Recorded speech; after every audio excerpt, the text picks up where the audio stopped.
श्री शिवाय नमस्तुभ्याम। हर हर महादेव। कैसे हैं आप सब?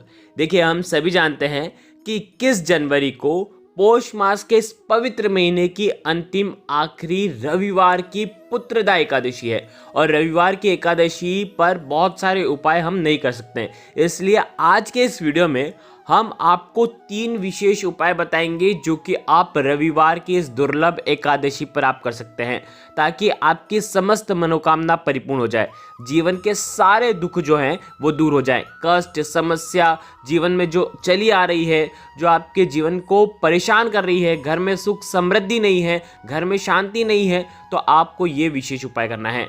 पूज्य गुरुदेव की ही कथा सुन करके समझ करके समझाने का पूरा प्रयास करूंगा, लेकिन उससे पहले आप सभी से रिक्वेस्ट करता हूं, चैनल पर अगर पहली बार आए हैं तो चैनल को ज़रूर सब्सक्राइब करें और कमेंट में सभी को श्री शिवाय नमस्तुभ्यम ज़रूर लिखना है।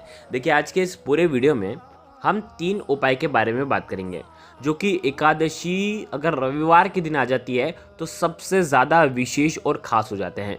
देखो, भगवान विष्णु को प्रसन्न करने के लिए भगवान विष्णु की तिथि यानी कि एकादशी तिथि, और एकादशी तिथि में कहते हैं ना कि सभी व्रतों में सबसे सर्वश्रेष्ठ व्रत अगर कहा जाता है तो वो होता है एकादशी का। देखो, इसीलिए भाग्य का उदय करने के लिए, भाग्यशाली बनने के लिए, देखो बहुत सारे लोग इतने भाग्यशाली होते हैं कि वो एकादशी का व्रत रखते हैं, और कई कई लोग एकादशी का व्रत नहीं रख सकते, लेकिन कुछ उपाय तो कर सकते हैं, कम से कम भगवान का दर्शन तो कर सकते हैं। इसीलिए कुछ उपाय आज के इस वीडियो में हम आपको बताने वाले हैं जो आपके पितरों को भी तृप्त करने वाले हैं। देखिए, रविवार का दिन है तो पीपल के वृक्ष को ना हम स्पर्श कर सकते हैं, ना पीपल के वृक्ष में हम जल अर्पित कर सकते हैं, लेकिन फिर भी कुछ दिव्य उपाय शास्त्रों में बताए गए हैं जो कि हमारे पितरों को प्रसन्न करेंगे। तो सबसे पहला उपाय, देखो बहुत ध्यान से समझना, सबसे पहला जो उपाय होगा उन लोगों को करना है, ध्यान से सुनना, जिनके जीवन में दुख खत्म होने का नाम ही नहीं ले रहे हैं। जीवन में बहुत ज़्यादा दुख है, जीवन में बहुत ज़्यादा तकलीफ है, खत्म होने का नाम ही नहीं ले रहे हैं। परिवार में कोई ना कोई समस्या आ जाती है, अड़चनें आ जाती हैं, कोई काम करते हैं तो बीच में विघ्न आ जाता है, चाहे बीमारी से जुड़ी हुई हो समस्या, चाहे संतान से जुड़ी कोई समस्या हो, नौकरी नहीं लग पा रही हो, कोई अच्छा काम करने जाते हैं तो वो होता नहीं है, घर में सुख शांति नहीं है, समृद्धि नहीं है, बिल्कुल भी नहीं है, तो ये पितृ दोष के लक्षण होते हैं।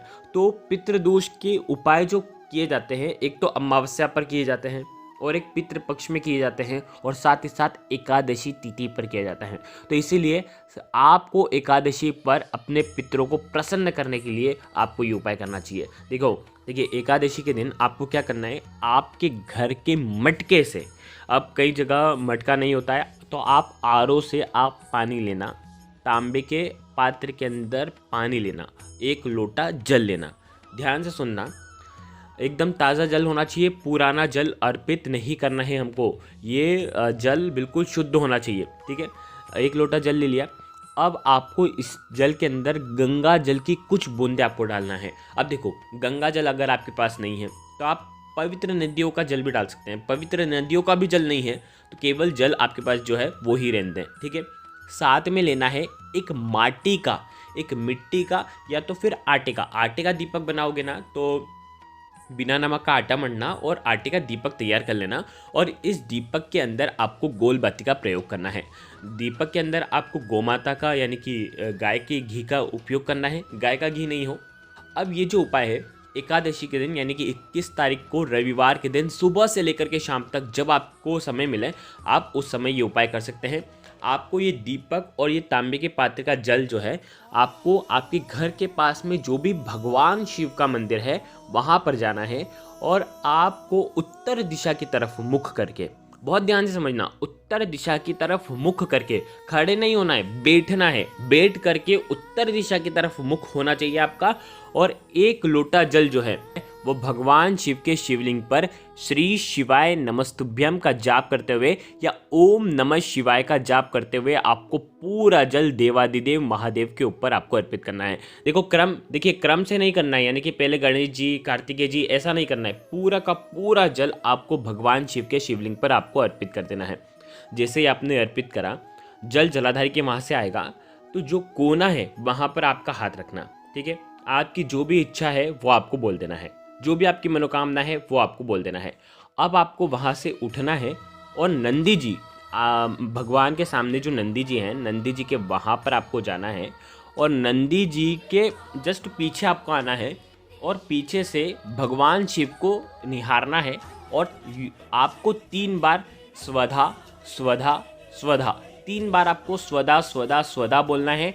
और स्वधा मंत्र अगर आपको आता है तो उसका भी जाप कर सकते हैं। देखो, पार्वती माता की जो नानी है उनका नाम है स्वधा, ठीक है, जो कि पितृलोक में निवास करती हैं। और देखो, 1 लोटा जल जैसे ही आपने देवादिदेव महादेव के ऊपर जल अर्पित करा तो संपूर्ण भाग पितरों को प्राप्त हो जाता है, जिससे आपके पितृ जो हैं वो तर जाते हैं। और जब वो तर जाते हैं ना, तो जीवन में जितने भी दुख हैं, तकलीफ है, कष्ट है, समस्या है, बीमारी है, क्लेश है, परिवार में सुख समृद्धि नहीं है, तो वो सब आपकी समस्याएं जो है वो दूर हो जाती है। अपनी कामना आपको बोलना है, 3 बार स्वधा स्वधा स्वधा का जाप करना है, मात्र 1 लोटा जल, और आपकी जीवन के पितृ दोष पितृ आशीर्वाद में बदल जाएंगे। जीवन की सारी समस्याएं जो हैं वो पितृ जो हैं वो दूर कर देते हैं। देखो, समय समय पर हमें पितरों को वैसे तो याद करना ही चाहिए, तो इस प्रकार से ये सुंदर सा उपाय करना। और जैसे ही मंदिर के बाहर निकलोगे, जो 1 दीपक लेकर के आए हो वो चौखट पर आपको प्रज्वलित करना है। अब देखो, समझना, आप जैसे मंदिर के अंदर हो अभी और मंदिर के जैसे ही बाहर जाओगे तो आपका उल्टा हाथ होना चाहिए, ठीक है, और मंदिर के जैसे अंदर आते हो तो आपका सीधा हाथ होना चाहिए। तो चौखट पर आपको दीपक प्रज्वलित करना है और दीपक प्रज्वलित करते समय वहाँ पर प्रज्वलित करने के बाद वहीं पर आपको थोड़ी देर बैठना है और आपको स्वधा स्वधा स्वधा का वापस से आपको जाप करना है। और आपके जीवन की जो भी परेशानियां हैं वो निश्चित तौर पर भगवान शिव की कृपा से, स्वधा माता की कृपा से वो दूर हो जाएगी। आपको ये सुंदर सा उपाय करना है। तो देखो, ये हो गया पहला उपाय। अब हम बात करते हैं दूसरे उपाय की। जीवन में दुख है, तकलीफ है, कष्ट है, समस्या है, बीमारी है, सुख शांति नहीं है, समृद्धि नहीं है, मनोकामना पूर्ति नहीं होती है, तो आपको ये दूसरा विशेष उपाय करना चाहिए। आपके घर में धन संपदा की वृद्धि करने के लिए, अगर आपके घर में माता लक्ष्मी का वास नहीं है, व्यापार अच्छे से नहीं चल रहा है, दुकान अच्छे से नहीं चल रही है, फैक्ट्री अच्छे से नहीं चल रही है, तो पूज्य गुरुदेव ने कहा है कि एकादशी के दिन, यानी कि 21 तारीख को रविवार के दिन आपको ये उपाय करना चाहिए। जो भी व्यक्ति, घर की स्त्री हो, नारी हो, बहन हो, बेटी हो, पुरुष हो, बच्चे हो, वो ये उपाय कर सकते हैं। सदैव महालक्ष्मी का वास जो है घर में रहता है। बस एक चीज़ का ध्यान रखना है, आपको क्या करना है, ये उपाय करना है प्रदोष काल के समय। प्रदोष काल का समय क्या होता है? शाम के समय, यानी कि सूर्यास्त से 45 मिनट पूर्व शुरू हो जाता है और सूर्यास्त के 45 मिनट बाद तक रहता है। 1.5 घंटे का समय रहता है प्रदोष काल का। तो आप प्रदोष काल के समय भी आप ये उपाय कर सकते हैं, ठीक है। देखो, आपको क्या क्या चीज़ लेनी है वो समझना।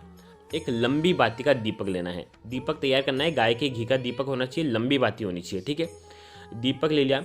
साथ में आपको लेना है चावल। चावल के 21 दाने या 11 दाने आप चावल के लें और चावल के दाने में हल्दी आपको डाल देनी है और हल्दी से चावल को पीले कर लेना है, ठीक है। 21 दाने या तो 11 दाने चावल के लेना और एक लंबी बाती का दीपक लेना। आपके घर के आसपास जो भी बेलपत्र का पेड़ हो वहाँ पर जाना और बेलपत्र के पेड़ की जड़ में सबसे पहले चावल आपको अर्पित करना है। 11 चावल अर्पित करोगे तो इदम अक्षतम ओम महालक्ष्मी नमः। देखो, वीडियो के अंदर मंत्र आपको दिख जाएंगे। इस प्रकार से जाप करके आपको अर्पित कर देना है मिट्टी में।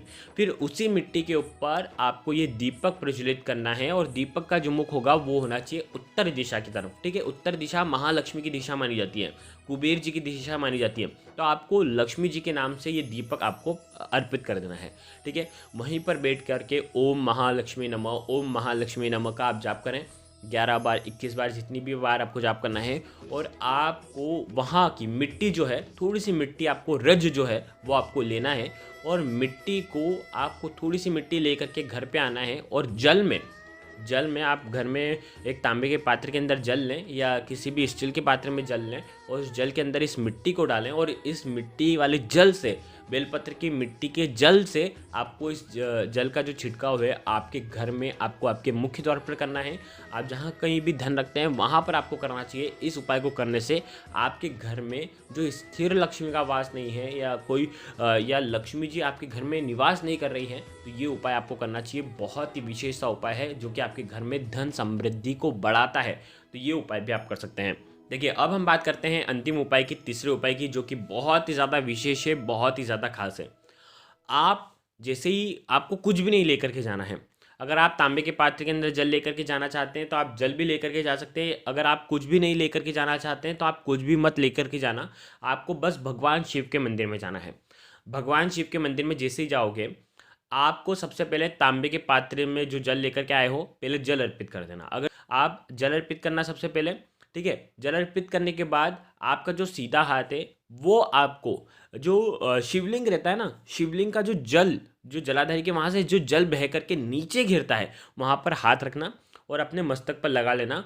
और उसके बाद 3 बार आपको ताली बजाना है और स्वधा स्वधा स्वधा 3 बार आपको जाप करना है। 3 बार ताली बजाना, स्वधा स्वधा स्वधा, ठीक है। 3 बार आप जाप करना। और इस प्रकार से जो भी उपाय करता है, एकादशी के दिन सुबह से लेकर के शाम तक, रात्रि तक, जब आपकी इच्छा हो तब आप ये उपाय कर सकते हैं।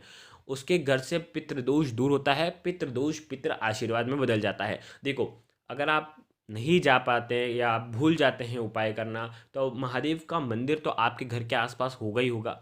आप जैसे ही निकलते हैं, जब भी आपको समय मिले तब आप ये सुंदर सा उपाय आप कर सकते हैं। बहुत ही प्यारा सा विशेष सा उपाय है। जल नहीं है तो भी आप जा सकते हैं, जल हो तो जल चढ़ा देना और उसके बाद ये उपाय कर लेना।